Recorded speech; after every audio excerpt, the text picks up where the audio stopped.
దేశంలో దళితులు, గిరిజనులు, ఆదివాసీలు, బలహీన వర్గాలు, మైనార్టీలను దృష్టిలో పెట్టుకొని ఆనాడు డాక్టర్ బాబాసాహెబ్ అంబేద్కర్ గారు ఒక గొప్ప రాజ్యాంగాన్ని మనకు అందించడం జరిగింది. ఈ రాజ్యాంగం ద్వారా సంక్రమించిన ఎస్సీ, ఎస్టీ, బీసీ, మైనారిటీ రిజర్వేషన్లు విద్యా, ఉద్యోగ, ఉపాధి అవకాశాలలో వాళ్ళ అభ్యున్నతి కోసం కృషి చేస్తూ ఈనాడు వీళ్ళందరూ కూడా డాక్టర్లు, లాయర్లు, ఇంజనీర్లుగా, ఐఏఎస్, ఐపీఎస్లుగా రాణించి ఈ దేశం యొక్క ప్రగతిలో వాళ్ళు భాగస్వాములుగా ఉన్నారు. 75 సంవత్సరాలు పూర్తి చేసుకుంటున్న ఈ సందర్భంలో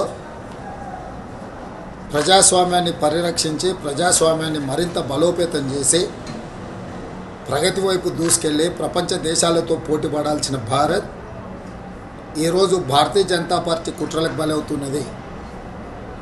ఈరోజు భారతీయ జనతా పార్టీ దేశంలో 400 సీట్లు సాధించడం ద్వారా రాజ్యాంగాన్ని మార్చాలనే కుట్ర చేస్తున్నది.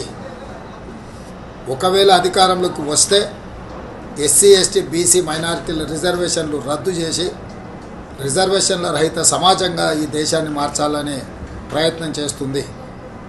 అందుకే 4 కోట్ల తెలంగాణ ప్రజలకు నేను విజ్ఞప్తి చేస్తున్నా. 17 సార్లు జరిగిన ఎన్నికలు వేరు, 18 లోక్సభ ఎన్నికలు వేరు.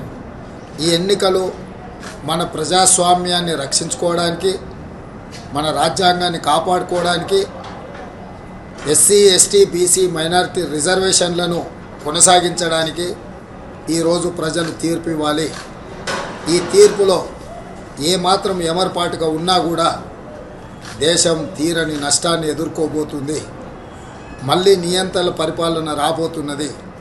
అందుకే తెలంగాణ సమాజం అందరూ కలిసికట్టుగా కాంగ్రెస్ పార్టీకి, శ్రీమతి సోనియా గాంధీ, శ్రీ మల్లికార్జున్ ఖర్గే గారు, శ్రీ రాహుల్ గాంధీ గారి నేతృత్వంలో ఎన్నికల బరిలో దిగిన ఇండియా కూటమిని గెలిపించడం ద్వారా ఎస్సీ, ఎస్టీ, బీసీ, మైనారిటీ రిజర్వేషన్లను కాపాడుకోవడం, మన రాజ్యాంగ స్ఫూర్తిని, డాక్టర్ బాబాసాహెబ్ అంబేద్కర్ గారు ఇచ్చిన ఆలోచన విధానాన్ని ముందుకు తీసుకెళ్ళాలి.